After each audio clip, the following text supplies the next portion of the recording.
A few years ago, me and a friend were getting pretty sick of the New England weather. We get our fair share of sunshine up here, but only for about 3 weeks out of 52. So after one particularly washout summer where the sky barely shifted from its regular gray tone, we decided on a road trip to alleviate the rain-soaked misery. We didn't have a destination in mind as such, just a direction, south. As far south as we could possibly go without having to buy ourselves a Spanish phrase book. About a fortnight in, we'd made it all the way down to New Mexico. I'd enjoyed the BBQ in South Carolina, relished the peach cobbler in Georgia, but nothing compared to the food in New Mexico. I thought I'd be eating good Mexican food back home, but I came to realize I'd been eating lies.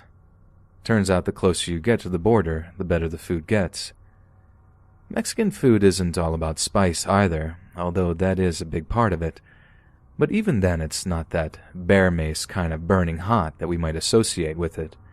There's tangy, fruity salsa made from pineapples, not to mention the smoky flavor that ancho chili imparts to dishes. But I digress. We'd been so charmed by New Mexico that, instead of rolling through it into Arizona like we planned, we decided to tour a little more of the state before leaving.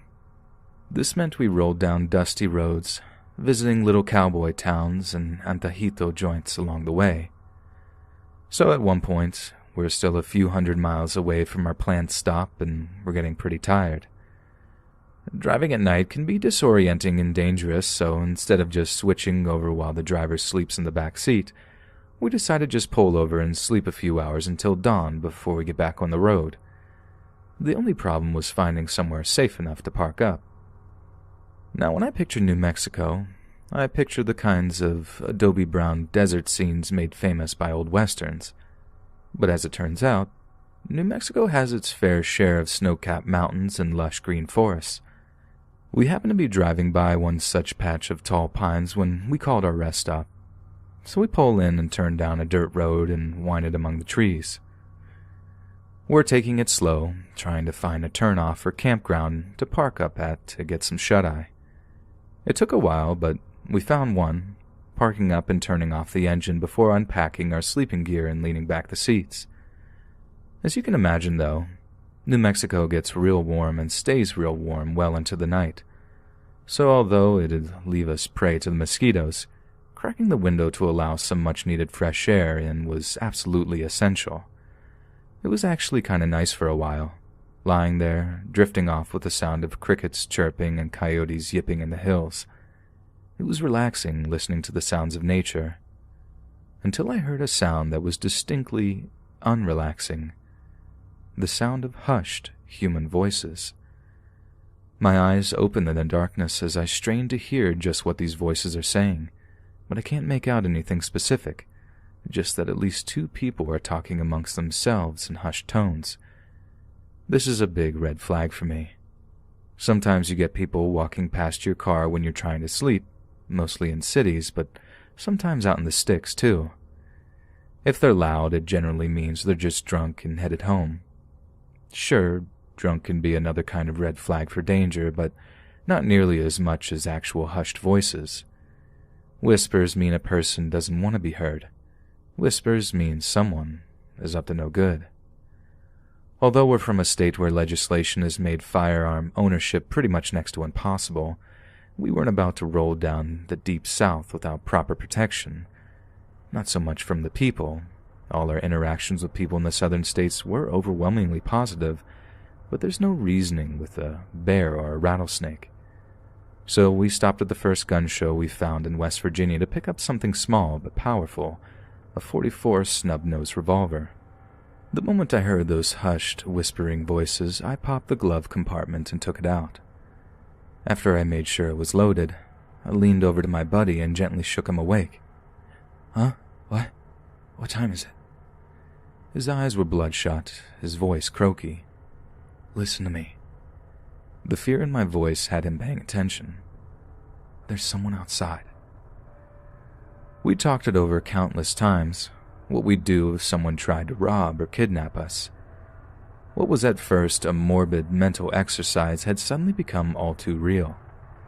We decided to get out and confront whoever was out there, hoping they'd hear that we are armed, get scared, and take off. It could have just been a few kids hanging around drinking, but it's always better to be safe than sorry. So we get out, me with the flashlight in one hand, the revolver in the other. We're both shining flashlights into the trees, but seeing nothing. We haven't heard any voices since we got out of the car, and I'm hoping they've just moved on. But like I said, better safe than sorry. "Hey, anyone there?" My buddy calls out into the darkness. We give a minute or so and no one replies. But that doesn't mean we're feeling safe and sound, so we start walking into the trees, trying to find whoever was whispering. I'm expecting to find a handful of thugs who were going to rob us of our car and wallets, but what we found was much, much worse. The thing that hit me first was the smell. The further we got into the trees, the stronger this sickly sweet smell of hot garbage seemed to be. Neither of us had ever smelled anything like it in our lives, so it wasn't like we had anything to compare it to. It wasn't like we recognized it or anything. Then we saw the pit, the shadow of the ground opening up before us. Then we saw the shovels, the plastic sheets stained with something brownish red. Flies were buzzing around the open pit, so loud I could barely hear my own voice when I exclaimed in pure horror at what lay at the bottom. It was a body, a human body, only it was barely recognizable as one. It had been beaten so badly it looked like a monster, a hideous imitation of the human form. The face was swollen, bloodied and bruised, eyelids swollen shut as huge busted lips still leaked gore onto the neck and chin. We ran, got into our car, and got out of there. What followed was probably the most terrifying few minutes of my life. I expected to see another vehicle's lights appear on the road behind us, getting bigger as they got closer, chasing us down to silence us forever. But they didn't. Nothing happened. The adrenaline had us so wired that we drove all night to the next town, calling in at a local sheriff's department as soon as we arrived. We didn't stay long in that area, so naturally we didn't hear back from the cops regarding what happened to the body or if they found the guys trying to bury it. But I still think about it every now and then, and what that poor person could have possibly done to deserve to die in such a way.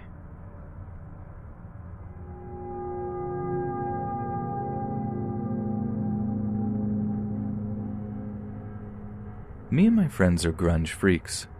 We started out on Nirvana and Soundgarden, eventually discovering more obscure bands like Mudhoney, the Melvins, and the Screaming Trees. Anyone who knows anything about grunge will tell you that it all started in Seattle. How this spontaneous new genre sprang out of the ashes of post-punk to take the world by storm, and it all happened within like a few square miles. So naturally, Seattle was like a mecca for grunge fans, and after years of planning and false commitment, we finally got our stuff together and went on a road trip to our sacred city. That's how we ended up on the Wyoming interstate. So we're just driving along, singing along to Alice in Chains songs when, the next thing I know, I can see red and blue flashes in my rear view. My buddies in the back seat spin around, seeing the same thing I did. An unmarked vehicle with one of those attachable emergency lights on the top. As I start to pull over, I'm wondering where this cop car came from. We were on this long stretch of open road and could see for miles around us. It was pretty unnerving that it had managed to just creep up on us like that. But you know how it is. Traffic cops tend to stay out of sight in little rest areas or whatever, their speedometers at the ready. Now, I was well within the speed limit, but I was still worried. I'd be lying if I said we didn't have anything on us that we shouldn't have, but that was all buried in our bags in the trunk, and even then it wasn't exactly enough to charge us with. So I just got my driver's license ready on my lap and kept my hands at 10 and 2 like a good little citizen. The cop turns off his lights and then gets out of the unmarked car, walking along the dusty road towards us. He's wearing civilian clothes, a baseball cap, aviators, sunglasses, and checkered shirt. But I can clearly see the utility belt and badge he's wearing. When he knocks on my window, I promptly roll it down, smiling while I give him my cheeriest, "Good afternoon, officer." I'm no bootlicker, but I'm not going to give this guy an excuse to ruin our road trip. What follows probably isn't exactly what was said that day, but it's as best as I can remember. "Afternoon, officer. How can I help you?" "Driver's license and registration," he demands curtly.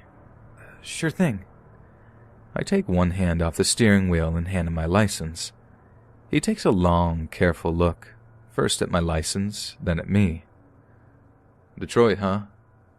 he finally said dismissively. "You're a long way from home, son. What's your business in Wyoming?" We're actually on a road trip, sir. Headed out towards Washington, Seattle to be specific." "What for?" Just because, I guess, always wanted to see the West Coast." "Just because?" The cop mockingly interjected. Maybe see some of, California." My words broke off. I really didn't like where the whole thing was going. "Any weapons in the car?" "No, sir." "Drugs or alcohol?" "No, sir," I replied without hesitation. But the answer didn't satisfy him. I could feel his steely gaze from behind his mirrored sunglasses. They made him seem like more of a machine than a man. "I'm gonna need y'all to step out of the vehicle." His voice was cold. What for?" "Don't make me tell you again, son." I turned to my buddies in the back seat. They looked as worried as I felt. Slowly, we did as we were told and got out of my car, walking over to the side of the road and grouping together near the verge. It was then that I actually got a good look at the unmarked car the cop was driving. It was an old Dodge pickup. I mean really old. It looked like it might fall apart if the thing drove faster than 40. "Something interesting you about my vehicle, son?" No, sir." I lied, thinking that the department must have been seriously underfunded. "The nice front." One of my buddies shot me a look as if to say, "What is this guy's deal?" But I just shook my head, figuring if we just played along, we'd get out of there faster. "I'm gonna need to see the passengers' IDs," the cop said suddenly. Mine's in the car," my one friend said. The other said the same. "You didn't take out IDs to show a cop at a traffic stop? Are you mentally disabled?" No." "Then go! Get him! Pair you." Cue more nervous looks amongst us before they start wandering back to the car to get their IDs. Then, to my complete shock, the cop takes his revolver out of his holster hip, flicks off the safety, and points it towards my buddies. One of my friends turns, looks down the barrel of the revolver, and freezes in place, pure fear in his eyes. "I'm not going to shoot you, but I need to cover myself just in case you pull a pistol out of that back seat," the cop said with a grin. "Go on. Go get him." It was about this point that I decided to make a formal complaint against the cop. I was scared, sure, but I was also really angry, too. Whatever backwater county this was, their volunteer sheriff program obviously needed some thorough vetting. I didn't know how much good it'd do, but I had to do something.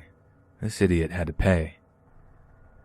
After he gets my buddy's ID, he takes them back to his truck and starts writing stuff down on a notepad, obviously all our personal information. Then he starts talking to someone, but not on a radio as you'd expect. All he had was a cell phone in his hand. When he finishes, he gets out, then doesn't even walk all the way over to us before just tossing our IDs in the dirt. "Go on. Get out of Wyoming," he spat, before getting back into his truck and speeding off into the distance, leaving us choking on a cloud of dirt. Once he's out of sight, we start cursing him out, raging about how we're going to make a formal complaint once we're back home from our trip. Now, cut to about an hour later, and we're only about 50 miles further into our journey, when another set of red and blue lights appear in my rear view. We just straight up panic at this point and actually debate whether or not to try to outrun this psycho, since there's no way his old truck could keep up. But once we work out that it's an actual marked unit this time, and evidently not some idiot, we pull over and repeat the entire process.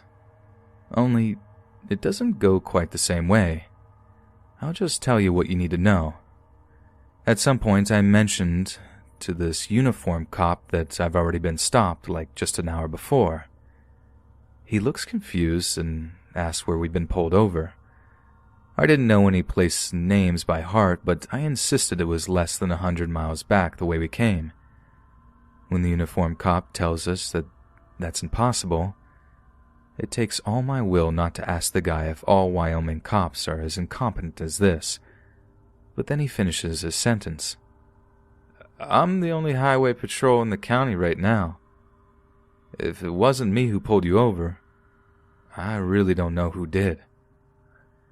We described the guy who pulled us over to the uniformed cop, told him the vehicle type, even the color of this idiot's mustache, but the cop has no clue who we were talking about. Then it hits us. The guy wasn't highway patrol. He wasn't even a volunteer deputy. To this day, we have no idea who it was that pulled us over on that stretch of interstate. Our complaints to the state police went nowhere, as far as I know. They never found the guy to charge him with impersonating an officer. The lesson being, even though it might make them mad, always ask for ID from cops who pull you over, and be sure to take a darn good look at it. There's some real psychos out there.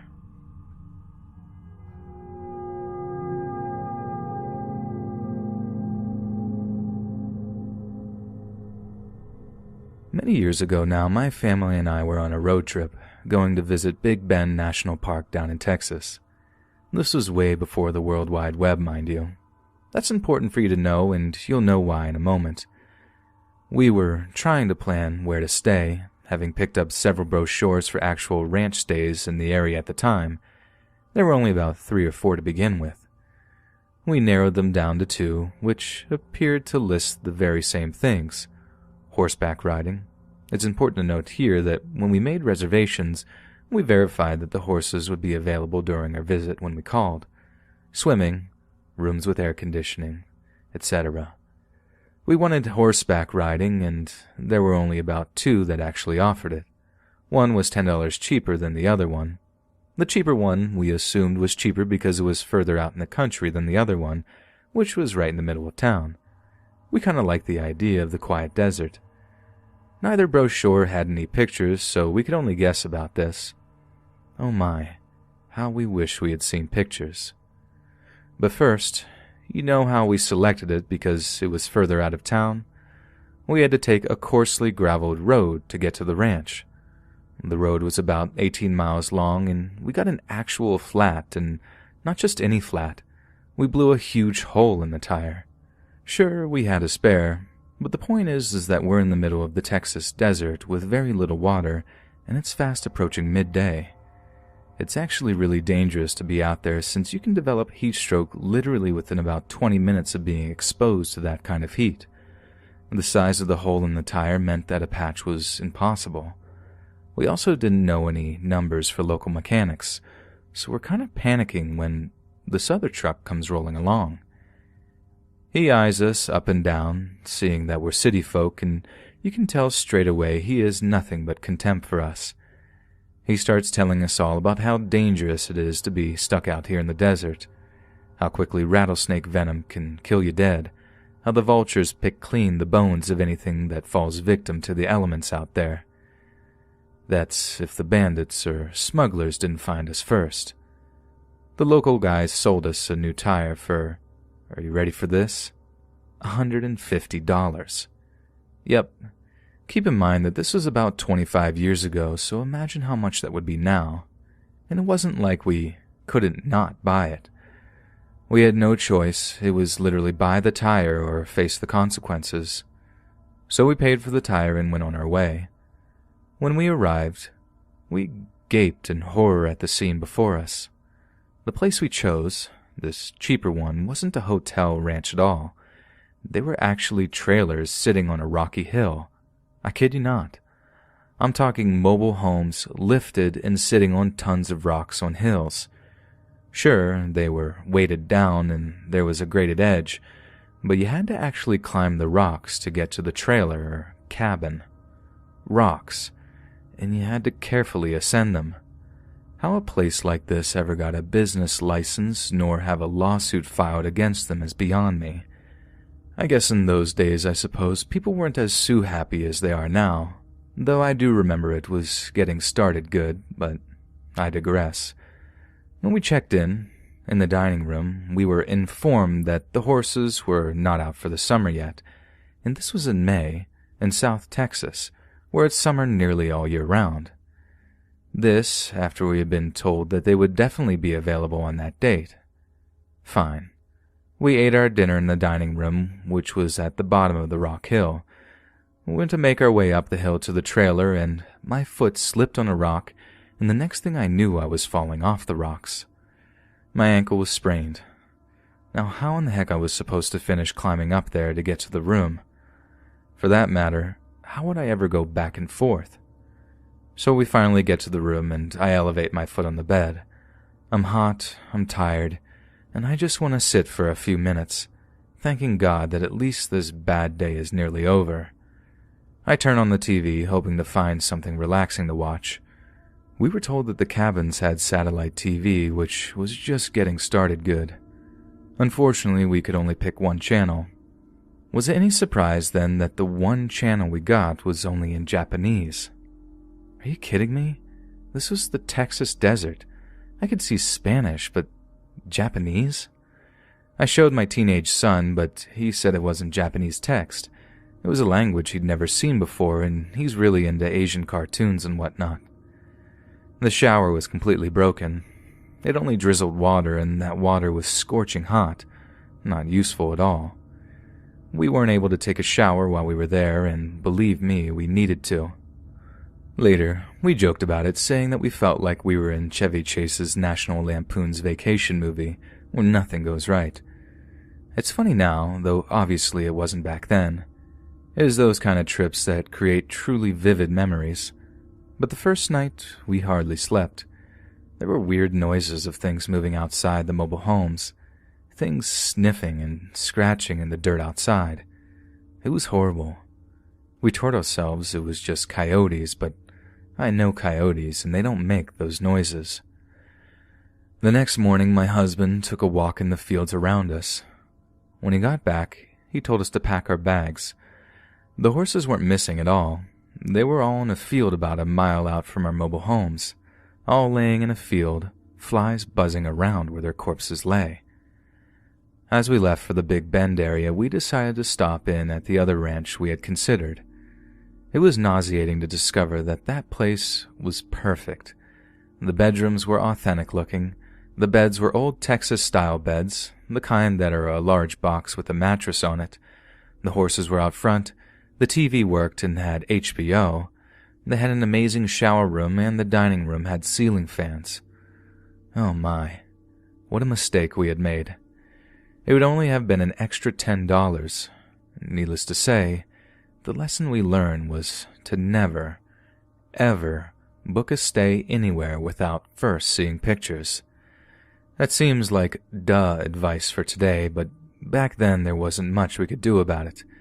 In any case, it was definitely an adventure.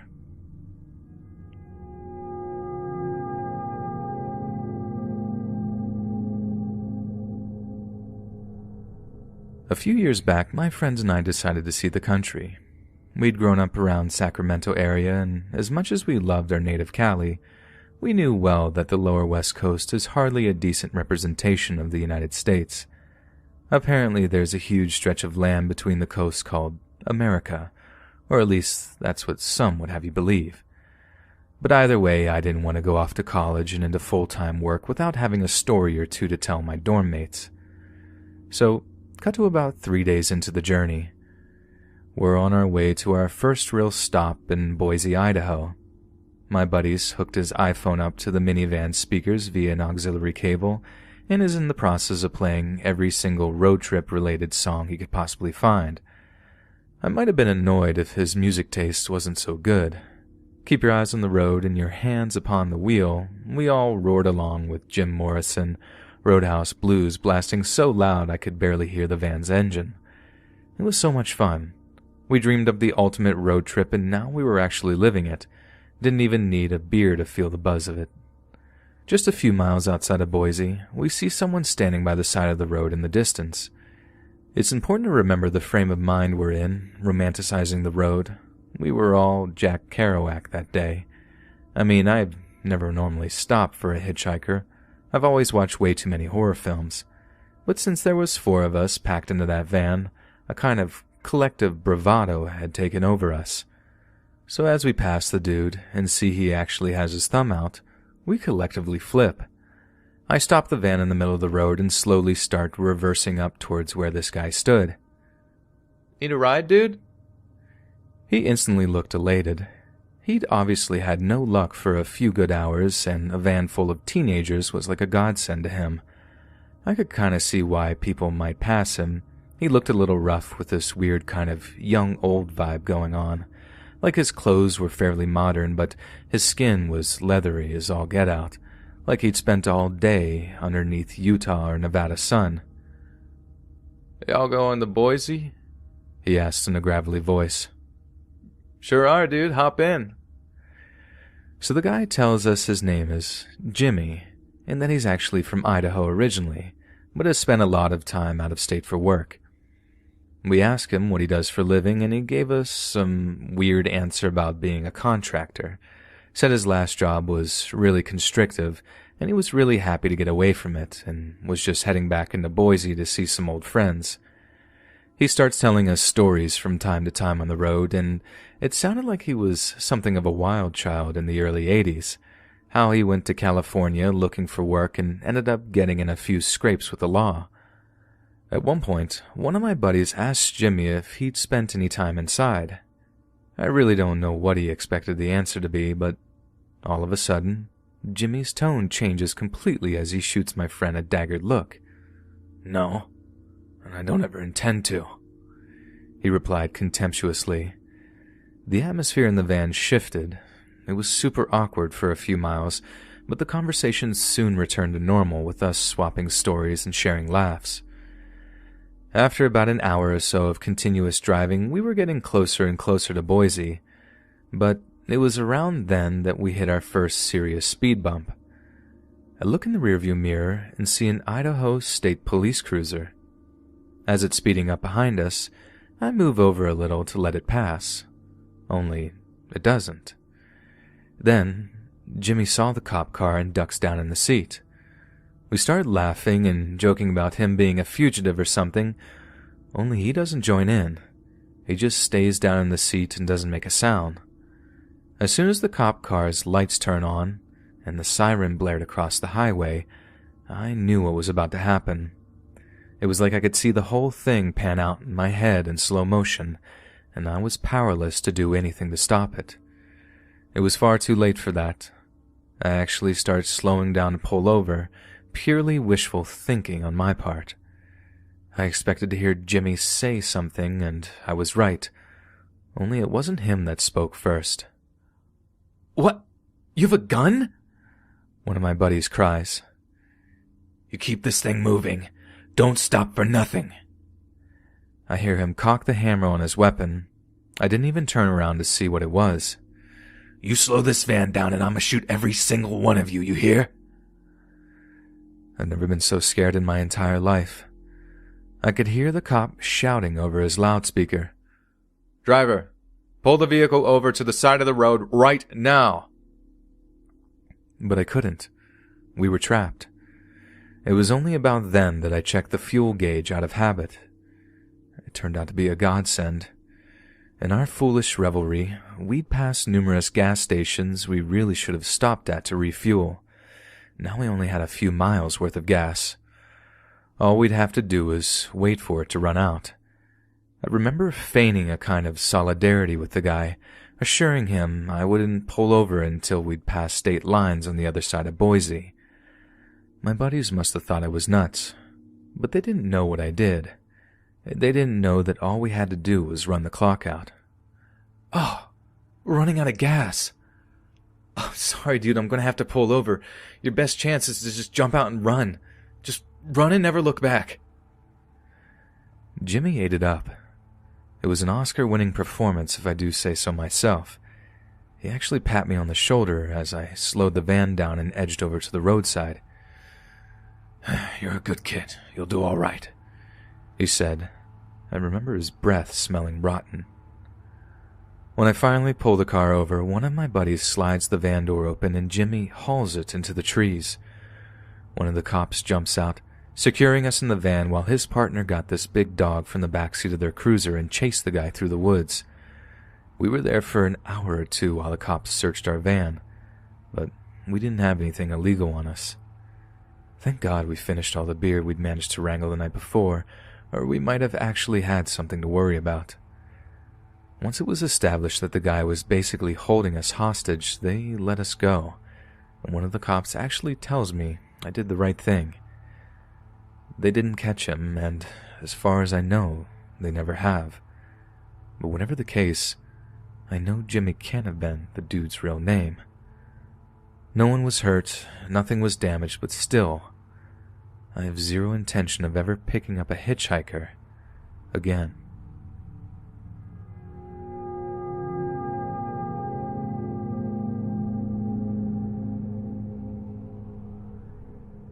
What follows is the story of the most terrible night of my entire life so far. I haven't told anyone this story online before, and only a handful of my friends and family even know this actually happened. I will try to tell it as best as I can, but if I'm honest, my hands are trembling as I try to recall the events of that night. We live in Delhi, India, and it was our first ever road trip which we planned to drive down to Kolkata. We booked a rental vehicle from a company called Zoomcar, which came with a few problems as the staff on duty didn't seem to know anything about the booking. But eventually, after some complaining, we managed to convince them to rush through some paperwork, with a bribe, and they got us the rental license. Anyhow, we managed to actually get our vehicle without much time wasted, and we were very excited to finally be on the way to Kolkata, about 60 kilometers away from Howrah, which is a suburb of Kolkata. At about 9 that evening, we acquired the necessary things, which was obviously cigarettes and beers that we purchased from a local bottle shop, then would drink them on the way to save some time. We stopped briefly to have our dinners at a roadside restaurant, then carried onward towards Kolkata. A few hours later, closer to midnight, we're rolling along this big Indian highway listening to that Avicii song, "I Took a Pill in Ibiza." We were in the car, smoking cigs and listening to the songs. Our playlist was fantastic because everyone was a music lover. There were 8 of us in total, so it was quite the ruckus inside the van. I was sitting in the middle seat at the window behind the driver's seat. I lit a cigarette and I was feeling incredibly relaxed. I had cracked the window and the cool breeze was touching my face. I was playing songs and was just scrolling Instagram feeds. Everyone was enjoying. It was raining slowly from the evening, but around 1:30 a.m., it started to rain very, very heavily with a few lightning flashes in the distance. We were driving right into a thunderstorm, and I'd be lying if I'd said that didn't make me very nervous. Closer to 2 a.m., we closed the windows in the car at a speed of about 80 kilometers per hour. It was still raining very heavily. The roads ahead of us were filled with water, and at that speed, the water was splashing on the windshield. I became a little uncomfortable because it was obvious that it was not safe to be driving at these speeds in those conditions. But honestly, the beers had numbed my better judgments. I wish I could have told him to stop the car. I wish I could have shouted, yelled at him. But I was silent, numb, like I was waiting for the accident to happen. I was not open with my insecurities. I buried my fear to look cool and calm, I could have done many things. Always be open with your insecurities. My friend, whom I trusted the most with the driving, had taken a break from the wheel and was enjoying a few beers in the back seat. He told the friend who was driving to slow down given the slippery conditions, but the one who was driving was enjoying the speed and didn't intend to slow down. We got on a bridge, and the bridge was almost in total darkness. The car was at a high speed. The water was splashing on the car. We were astounded. I was frightened to see the darkness and the speed of the car in that heavy rain, but then I tried to look calm, chain-smoking cigarettes to keep from having an anxiety attack. I wasn't drunk anymore. The fear was sobering me up. I was kind of tensed, and bad thoughts were occurring in my mind. On that bridge, all the good feelings were replaced into bad ones. It must have been almost 2:30 in the morning when we got onto the bridge. In a matter of seconds, the car drifted left, and the one who was driving couldn't control it. My friend shouted from the back, "What have you done, Ankit?" The car smashed through the metal fence at the side of the road and fell into a deep pond.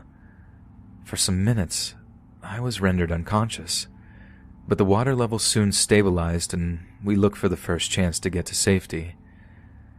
The one who was sitting in the front next to the driver's seat broke the windshield as it was already cracked.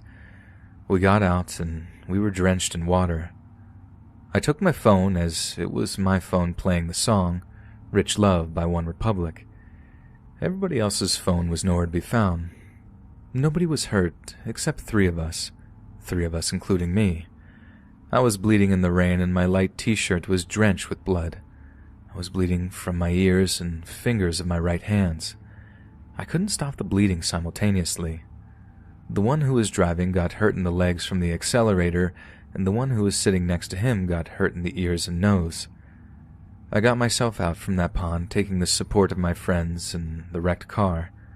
My friends managed to recover 2 phones, one of which was useless and the other survived because it was an iPhone 7, which acted as a savior to call in emergency services.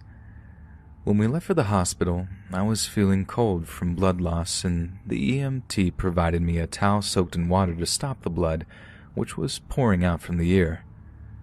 We called other friends to wait for us near the hospital in Bhawanipur. I got 7 stitches in my ears, and my friend who was sitting in the front seat got 5 stitches, and the other one who was driving didn't take the treatment. We reported the accident to the Zoom car staff. We got the case settled in the police station by paying them, of course. We were all released from the hospital around 5 in the morning, relieved and thankful to God for our safe return to our homes. The thoughts of that night are terrifying, and it haunts me sometimes. I didn't get into a car for months, and rain scared me for many days when I saw it on the road. I thank God for giving me another chance for living this wonderful life and to be a part of this enormous world. I am willing to live this life in a more different way and take the chances that I didn't take in that life before the nightmares of the accident. After this accident, I went on many trips, and we stopped for one time at the spot of the accident and exhaled the trauma out together. It was just for the fear which was deep inside whenever I sat in a car or whenever a rainstorm arrived.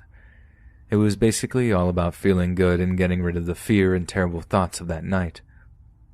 We drive safely now, and nothing has happened since, not a scratch after that night.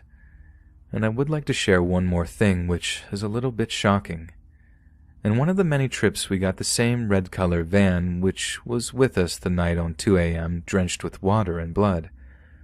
Nobody noticed except for one friend who told us the next day and showed the car number plates. We were surprised, and there was a silence with a smile on everybody's face. Experiences come from bad experiences. Never stop living, and grow through what you go through.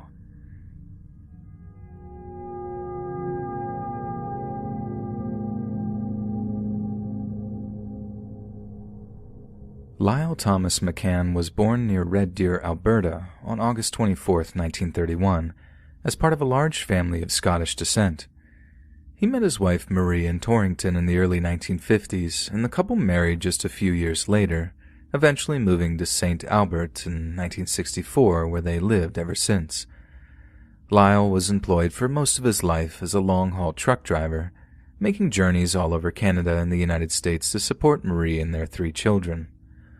On the 3rd of July 2010, Lyle and Marie McCann left their St. Albert home for a vacation they'd been planning, a road trip to be exact. They planned to pick up one of their daughters on the 10th of that month when she landed at the Abbotsford International Airport. On the day of their departure, they were spotted by witnesses at a Superstore gas station, filling up the tank of their 1999 Gulfstream motorhome with a green Hyundai Tucson attached via a trailer. It is then believed that the couple drove down the Yellowhead Highway on their way to the airport. However, on the evening of July 5th, Canadian firefighters received a call from a member of the public informing them that a motorhome was on fire at the Minnow Lake campground, just outside of town in Edson, Alberta. Emergency services rushed to the scene, putting out the fire and searching frantically for any injured victims. No bodies were found, but investigators made a chilling discovery. The motorhome had belonged to Lyle and Marie McCann. Yet strangely, in addition to no bodies being found inside the home, the couple's green Hyundai was missing. Initially, hopes of finding the couple were high, but once the Royal Canadian Mounted Police visited the McCanns' home and found no one present, hopes began to dwindle. The McCanns had planned to pick up their daughter, Trudy, from Abbotsford International on the 10th of July, but when the McCanns failed to arrive at the planned date and time, their daughter, Trudy Holder, began to worry. It wasn't like her parents to be late, and if they were, it went without saying that they'd have notified her in advance. She tried to call her father, Lyle, on a cell phone she'd purchased for the couple to keep in touch, but the phone was turned off. Finally, when it was clear that something was horribly wrong, Trudy notified the Mounties, who immediately released a nationwide missing persons notification. The Mounties soon made the connection between the burned-out motorhome and the McCanns' disappearance and quickly launched search parties consisting of ground and air elements. On July 16th, a full 11 days after their initial disappearance, the Royal Canadian Mounted Police located the McCanns' green Hyundai near Highway 16 and Range Road 144, about 18 miles near east of Edson, Alberta. It was clear that the couple's disappearance involved an element of foul play, and it was decided that, although distressing, this new information should be released to the public in the hopes of witnesses coming forward. Around the same time, the Mounties announced they had a person of interest who was wanted for questioning with regards to the McCanns' disappearance. 38-year-old Travis Edward Vader, of no fixed address, had multiple outstanding warrants at the time the couple went missing, as well as a considerable criminal history. Vader had previously been convicted of vehicle theft, possessions of break-in tools and weapons charges as early as 1995, with his latest conviction being that of unauthorized possession of a firearm in June 2010. A few days later, on July 19th, Travis Vader was stopped by police near Knighton Junction in Alberta, where he was arrested on outstanding warrants that were unrelated to the disturbance of the McCanns. On July 27th, Travis's sister, Bobby Jo Vader, told the media that her brother had stayed with her family in Edmonton on July 4th, a day after the McCanns were last seen, and that he appeared tired, sick, and that he needed to rest. Whilst Vader was being held in custody of the Canadian police, it was officially announced that he was the main suspect in the disappearance of the elderly couple. Police began searching a property south of Nojak, Alberta that was supposedly Vader's last known residence. They were incredibly thorough, going as far as deploying a dive team to comb through a nearby pond, as well as being given the unenviable job of searching the property's septic tank for any human remains. But still, the search teams found nothing. Yet despite this, Vader was still in police custody almost a year after the initial disappearance, as police believed he still had information regarding the McCanns, or at least had some involvement with them that he was keeping to himself. On July 27, 2011, a full year after the McCanns seemingly dropped off the face of the earth, a Canadian court issued an order declaring them to be legally deceased. The official theory within the Royal Canadian Mounted Police was that the couple had been killed and their bodies hidden on the very same day they departed for their vacation. Yet, despite no official charges, the previously released suspect Travis Vader remained the most likely to have murdered the McCanns. Finally, in April of 2012, despite still having never found their bodies, police officially charged Vader with 2 counts of first-degree murder relating to the deaths of Lyle and Marie McCann. However, in October of the same year, Vader was still not being taken to trial for the murders and was instead convicted of offenses that included drug trafficking, theft, and weapons charges. It seemed that the Canadian police simply wanted to keep Vader in custody and convict him of anything they could manage. This was probably born out of fears that Vader would simply flee the country if released, but this obviously represented a clear miscarriage of justice. If Vader could not be directly convicted of the murders, it was extremely morally corrupt to try to imprison him via some kind of legal backdoor. This is duly noted by Vader's defense attorney, who encouraged him to file a lawsuit against the RCMP, accusing them of keeping him in custody until he could be charged with the deaths of the McCanns. This forced the Canadian police's hand.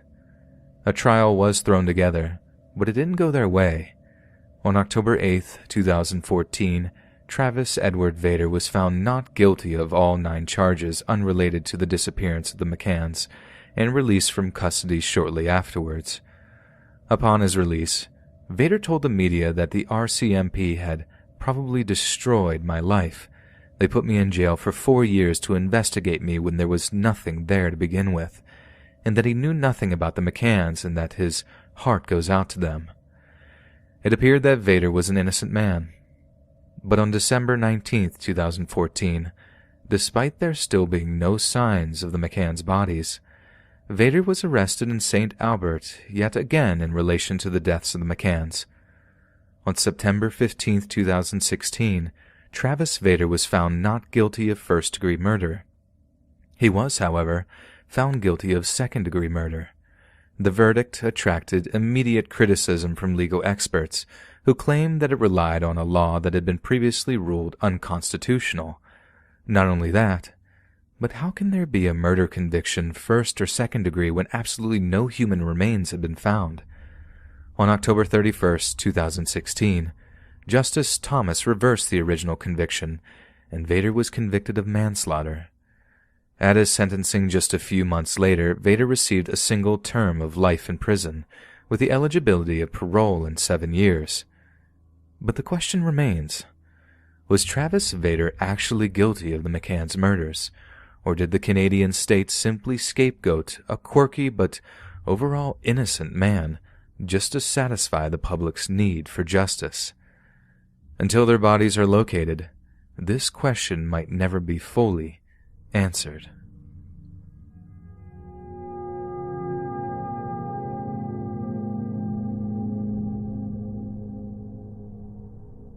These days, more and more young people are going traveling. Whether it be gap years from higher education or simply a break from the 9-to-5 grind, people are packing up their belongings into lightweight backpacks and setting off to tour Southeast Asia, namely Thailand, Cambodia, and Vietnam. Many of these travelers end up in Australia, given that it's much easier to find employment in an English-speaking country. One of these young people was named Peter Falconio. Peter Falconio hailed from West Yorkshire in the United Kingdom, but attended Brighton University with his girlfriend, Joanna Lees. After the graduation, instead of settling down and getting full-time employment, the couple decided to travel the world. So on the 15th of November in the year 2000, the couple embarked on a trip to Nepal, Singapore, Malaysia, Thailand, Cambodia, and Australia. By the 16th of January 2001, the couple had arrived in Sydney on a working holiday visa. They worked hard for 5 long months, saving their earnings while they planned a comprehensive tour of the Australian coast. On the 25th of June, they departed on the road trip that would supposedly see them visiting Sydney, Canberra, Melbourne, Adelaide, and Brisbane. On the night of Saturday, the 14th of July 2001, Falconio and Lees were driving their orange camper van along the Stewart Highway in northern Australia, bound for the Devil's Marbles, a wildlife conservation area. Falconio was driving with his girlfriend Joanna sat next to him in the passenger seat. The two had been aware that a car that had been following them since they stopped at a roadhouse in Barrow Creek and were expecting to be overtaken. However, when the white Toyota four-wheel drive drew alongside, the driver made frenzied gestures for them to pull over immediately. Concerned, Falconio stopped the van and went to speak with the man who had pulled off the road ahead of them. The stranger explained that he had seen sparks shooting out of the van's exhaust and was worried they might be seconds away from some kind of vehicle disaster. The pair of men went to the rear of the orange camper to investigate, but Joanna Lees remained suspicious of the strange man and moved over the driver's seat should the couple need to leave in a hurry. That's when she heard a loud bang coming from the rear of the van. She turned, but only saw the stranger man standing at the driver's window, a large revolver in his hand. Terrified, not knowing what else to do, Joanne Lees unlocked the doors and allowed the strange man inside their car, where he promptly tied her hands behind her back with the black cable ties that he produced from his pocket. It was horribly obvious that the man had been planning this the entire time. Lees was paralyzed with fear for a few minutes, but when the man tried to bind her feet and gag her to keep her quiet, she knew there was no turning back from that. She kicked and screamed, wailed and cried, until the man finally gave up trying to restrain her completely and began dragging her back to his Toyota. Lees knew that if this man got her back to wherever he was planning on taking her, it would mean the end of her life. She would be beaten, tortured, and potentially violated. Adrenaline kicked in when Lees saw the man's dog barking at her savagely from the backseat of his vehicle. When the man went to retrieve her boyfriend's lifeless body, she ran into the bush in an attempt to escape. The man searched for her before leaving, passing nearby 3 times, but she hid before finally flagging down a passing vehicle at 12:35 a.m., who took her back to Barrow Creek. Lees and her rescuer contacted Alice Springs police at around 1:30 a.m. that same night, who arrived to collect evidence and testimonies at 4:20 a.m. The following morning, they commenced a search for the missing Falconio, the vehicle, as well as the gunman. When police returned to the scene of the murder and attempted kidnapping, they found a dirt-covered blood pool and the couple's camper van almost 100 meters off the road, hidden among the scrubland. It was not until 8 hours after the rescue that roadblocks were put in place on the 12 likely roads exiting the district.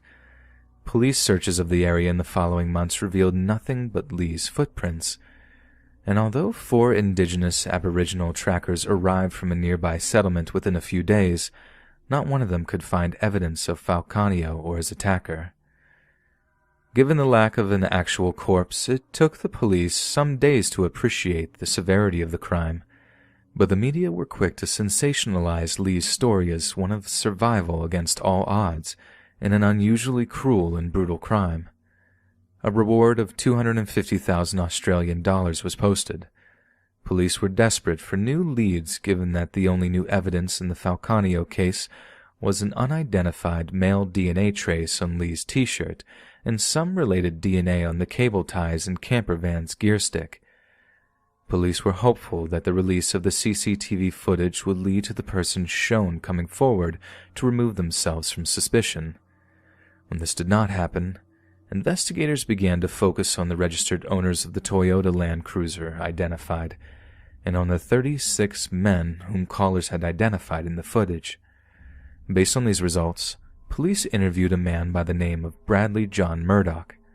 Although Lee's description did not immediately connect Murdoch to the case and no DNA sample was collected from him, the investigating task force uncovered one of Murdoch's dark secrets when they arrested his apparent drug-dealing accomplice, who apparently seemed to know a lot more about the attempted kidnapping and murder than he had any right to. Police then visited Bradley Murdoch's brother and compared DNA samples taken from him to those found at the crime scene. Their findings supported the theory that Murdoch was indeed the perpetrator. But then something happened that the police were not expecting at all. Bradley Murdoch simply disappeared. there were no sightings of him up until August of 2002, a full year after Peter Falcano's murder. It just so happened that he was identified by police in South Australia, then arrested on completely unrelated kidnap and assault charges. It seemed Murdoch had a history of violence. The trial began on the 17th of October 2005 at the Supreme Court of the Northern Territory in Darwin. Murdoch pleaded not guilty to charges of murdering Falcano and assaulting and attempting to kidnap Lees. However, Lees had identified Murdoch from police photographs shown to her in November of 2002 and finally face-to-face during the trial on the 18th of October. Murdoch was found to have left Alice Springs at a time and in a direction that could have led to him being at or around Barrow Creek at the time of the murder. Expert testimony presented at the trial indicated that Murdoch was the man captured in the CCTV footage at the service station at 12:38 a.m. The police found traces of his DNA on a pair of homemade handcuffs that Murdoch had used in the attack. This, combined with the DNA match on Lee's t-shirt, allowed Murdoch to be charged with the murder. The t-shirt DNA was found to be 50 quadrillion times more likely to belong to Murdoch than anyone else. Murdoch was found guilty by a jury in a unanimous verdict, and he was sentenced to life imprisonment with a non-parole period of 28 years. He was also convicted of other assault-related charges on Lees. Only after the sentencing was it revealed that Murdoch had previously been charged and acquitted of aggravated assault on a mother and daughter in South Australia some years earlier. It seems that it really is impossible for a leopard to change its spots. Hey friends, thanks for listening. Be sure to subscribe and click that notification bell to be alerted of all future narrations. If you got a story, be sure to submit them to my subreddit, r/Let's Read Official, and give and receive feedback from the community, and maybe even hear your story featured on the next video. And join my Discord to interact with me and other listeners directly. And if you want to support me even more, grab early access to all future narrations for just $1 a month on Patreon, and maybe even pick up some Let's Read merch on Spreadshirt. And check out the Let's Read podcast, where you can hear all these stories in long compilation form and save huge on data, located on both Spotify and Apple Podcasts. All links down below. Thanks so much, friends, and thanks for coming to my TED Talk.